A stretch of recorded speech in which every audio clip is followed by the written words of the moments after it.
नवदृष्टी news.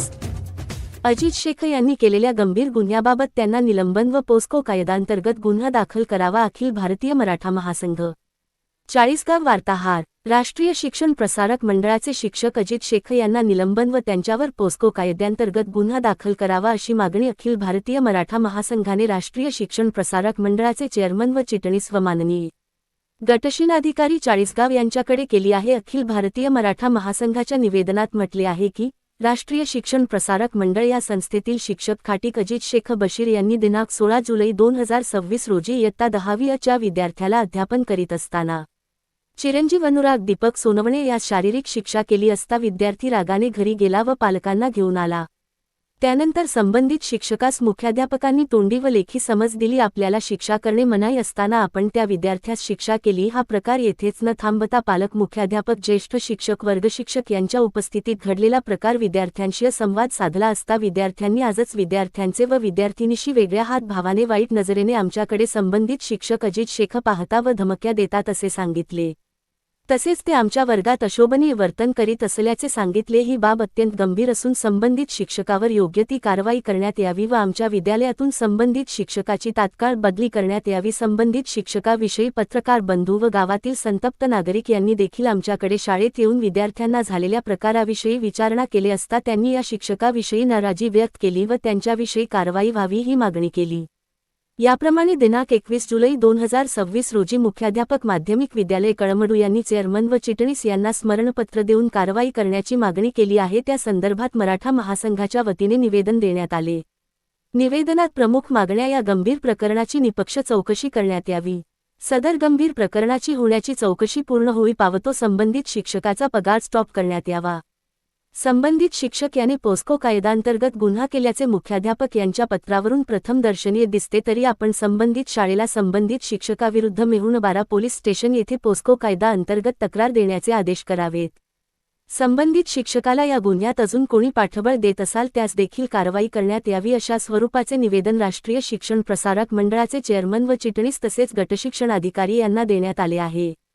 निवेदनाची दखल न घेतल्यास मराठा महासंघाने आंदोलनाचा इशारा दिला आहे। निवेदनावर जिल्हा संपर्क प्रमुख खुशाल बेडे, जिल्हा कोषाध्यक्ष अशोक भोसले, शहराध्यक्ष कैलास पाटील, माजी शहराध्यक्ष नंदकिशोर पाटील, शहर संघटक मोतीराम मांडोळे, मराठा महासंघाचे सदस्य दिनकर पाटील, सत्यजित पाटील, धर्मा नवलेसर, महेश पाटील, अनिता शिंदे, प्रतिभा पवार, आशा पाटील आदींच्या सहाय्या आहे।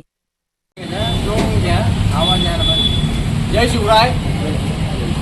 आज आम्ही आमच्या संघटनेच्या माध्यमातून राष्ट्रीय शिक्षण प्रसारक मंडळ चेअरमन आणि सचिव यांना निवेदनाच्या माध्यमातून जो करमुड गाव येथील माध्यमिक शाळा जो गंभीर प्रकार झाला, अजित शेख या उपशिक्षकाने अतिशय शिक्षक या पेशाला काळिमा फासेल अशा प्रवृत्तीचं कृत्य केलेलं आहे।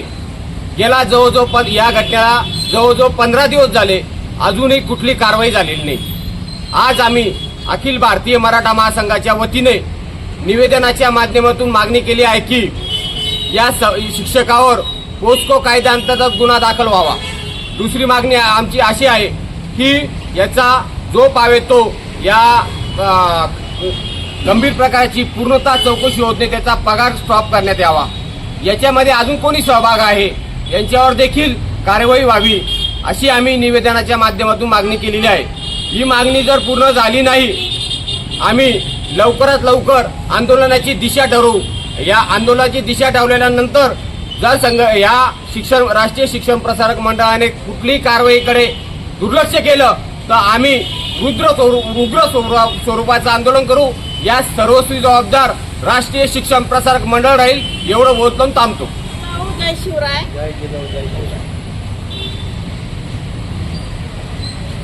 हे जे प्रकरण झालं आहे याच्यामध्ये वारंवार त्यांनी मुलींशी अत्याचार केले म्हणावं लागेल। गैरवर्तन म्हणजेच अत्याचार होतो। तुम्ही आता बेड टच, फूड टच याचे पण प्रकार निघाले आहे, ते आपण सगळ्यांनी समजून घेतले पाहिजे। जर विद्यार्थिनींची अशी चाळे करताना जर ते सापडले असेल किंवा मुख्याध्यापकाची जर तक्रार असेल तर मग आमच्यासारख्यांनी का नाही निवेदन द्यावंच लागेल ना। तर त्या संबंधित संस्था चालकांनी त्याच्यावर कारवाई करावी आणि योग्य तो निर्णय घ्यावा. बाकीचे निर्णय भिडे साहेबांनी सांगितले आहे. एवढं बोलून 2 शब्द संपवते. जय हिंद, जय महाराष्ट्र. जय जिजाऊ, जय शिवराय. आता आम्ही जे निवेदन दिलेलं आहे त्या निवेदनात शिक्षक पेशा असा असतो की शिक्षकाने सर्व विद्यार्थ्यांना म्हणजे शिक्षक हा एक गुरु असतो.